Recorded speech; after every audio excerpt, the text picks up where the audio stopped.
Good morning, Art-Alchemy. So as I've told you yesterday, I was really tired. But I decided to, since yesterday I was playing around when I was watching the first game of the NFL. Well, how about them Cowboys, huh? Historic loss for them. Um, Actually, when I was doing that, I was doodling around with just a watercolor, like a little dot card that I got gifted.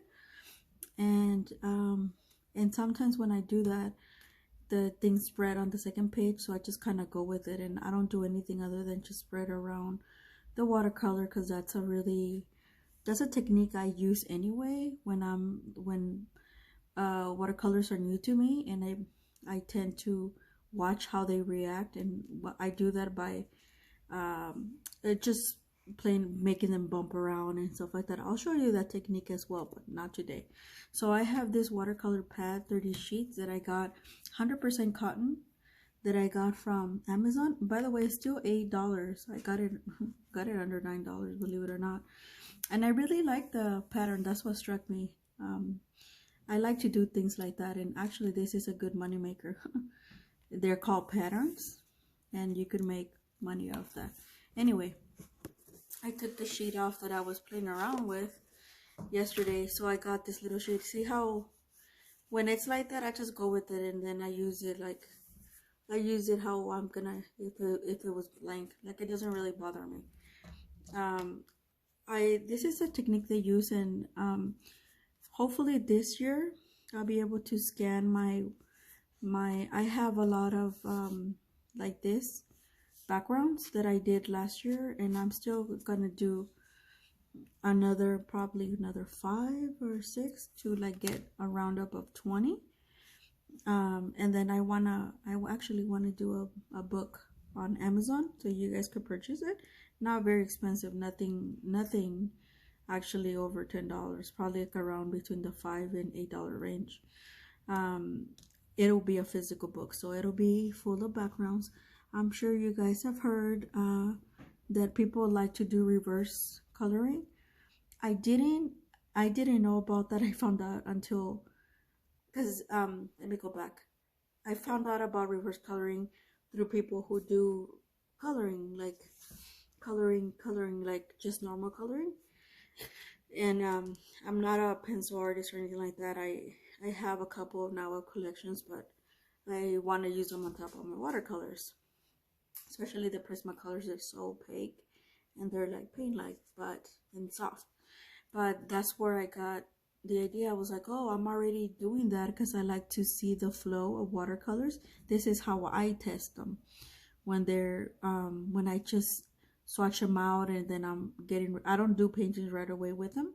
I actually watch them, and then I start it's a mood thing. If I'm in the mood for this color, this palette, then I go for it and stuff like that. And that's how I rotate my watercolors. So that's when I started seeing that a lot of people were buying these packets, should I say, these books. They call it reverse coloring, which I think it's amazing, but you could do it yourself. Like I said, I was doing it without even knowing. So now that I have this, so I didn't intend to do nothing, and normally this is how my drawings will start. You see how like the colors mix, and I was just like, you could tell there was dipping, you could tell there's granulation on it as well. And these beautiful colors, see how they were bleeding, because you could tell I was doing wet and wet method. And to get this, yeah, you have to use the wet and wet method, which is wet your paper. I normally don't wet my paper. I pour it on like a brush that is like holds a lot of water in paint, and I just go for it like that, and then I keep smearing it. So you could tell on here that, yeah, my paper was not I didn't start with my paper wet, but that's okay, because I wasn't really planning on doing anything. I just wanted to get the paint on paper, the extra paint that was falling off my other stuff. And it was something real simple. I was just coloring something that I had doodled while I was watching this game. But so this morning I was like, oh, let me do a little video. So I was gonna show you guys this technique anyway. I'm trying to get on frame here, so I'm trying to look down and see. um, so yeah, so normally when I do something like this, it depends on the colors, because these colors are light to me, believe it or not. I normally work when I get them out of the tube or whatever, and that's probably why I like wash, because it's opaque. I like my colors like deep. So you've seen them before in my channel where I just kind of like lay them down and then I just put water and I let them flow.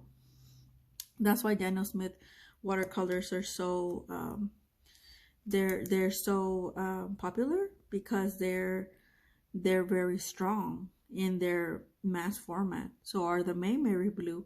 A couple of these are yellow, a couple of these were Mayberry blue, the other ones were, like I said, it was a dot card, a mixed dot card. Some of them were schmink, and some one like what you see, the light version was actually this person's own mix that she created. But I think this is beautiful. I think for some reason this year I'm playing around with a lot of blues. And so yeah, so today I'm just inspired by this and this technique. So I only got my 2 jelly rolls. This is kind of like a silverish moonlight. I like it. What I don't like is the tip. It's like, it's very like small, and sometimes on watercolor paper tends to like track. So this one, the white one, I don't know why it took me forever, because I thought they were similar, but they're not. This one's a little bit bigger, and this one is more paint like, this jelly roll. By the way, if you want like doodle and stuff very inexpensive, buy these jelly rolls. I do want to buy some more besides these, but these are the ones. This I got it on actually both of these I got on the I think Art Snacks or something like that. I'm not sure, but I don't remember at this point. But I had them for a while, but I'm just starting to use them, because before I was still learning. So I didn't I used a lot of paint, but I didn't use these. So back to this. So there is 2 ways. You could get your black pencil, black thing, and do a neurographic and just swirl in lines. I'll show you that technique another day, but for me, for today, I'm just inspired by this. It looks to me like a little lake glacier thing. I like the colors, what I've seen. So sometimes I'll just follow along. Like this looks like a flower to me. So what I'm gonna do is like follow it along, highlight it rather. Um see how it's like I'm just following along, kinda, and like this. And then for now I just want to leave it like that. You see how I broke that without even knowing? Hopefully you can see this. But see, that's why yeah, watercolor paper, this one's cold press, so it's a little bit rough. So sometimes these gel pens tend to not glow on it. That's why sometimes I like the uniball ones, and I'm gonna buy more of that. Uniballs are definitely for professionals, and it doesn't need, if you're not gonna put anything on your surface, anything wet, you don't need to, it doesn't need to be waterproof. But if you think you are, or if you don't want it to show, now it looks to me like a little shell, but like a little broccoli, right? Yeah, you can see it. See, and this is a technique that I love to use when I don't want to lay down color, but I have these, and I am inspired by what I'm seeing. So yeah, so we're gonna pretend this is like a frozen lake, and we're just gonna go along with the lines. I do live close to Crestline, which kind of looks like this on a map, Crestline, California. And the mountains, one of these days I'll show you guys the mountains that from this this little window where I'm filming. You can see the mountains, but it's Big Bear. I'm not close, but it looks like I'm close. Like, well, I am closer than most people would think. It's like around an hour and a half from my house. I've never been, but so people, when sometimes I tell them that I know them, I say, hey, you passed by my house. and they don't realize that. But yeah, I have been to the, not the mountains, but the well, yeah, the San Bernardino. I live in San Bernardino County. But so this kind of reminds me of it. Like I said, it was a happy accident. So guys, don't, people will tell you to throw away your stuff. Don't do it. It's a learning process. Even if you don't like it or whatever, you know, you're growing from it. So don't do it. Like, because you could always look back and say, oh, I remember when I was doing this technique, so I'm gonna do it, but I'm not, like, it'll inspire a painting for you. This is how that's why I love watercolor. But then the very nice things, I actually move on and do them in oil. I don't do everything in oil. I'm not a specific oil painter. I'm a mixed media, but this is what inspires those oil paintings, things like that. So see how it really does look like a streamline, like the snow, not snow, but like, yeah, well, yeah, like froze, like freezy stuff right now that we're having all kinds, and it does kind of freezes up there from what I heard. It's close to my house, I just haven't been there. And so yeah, look at that.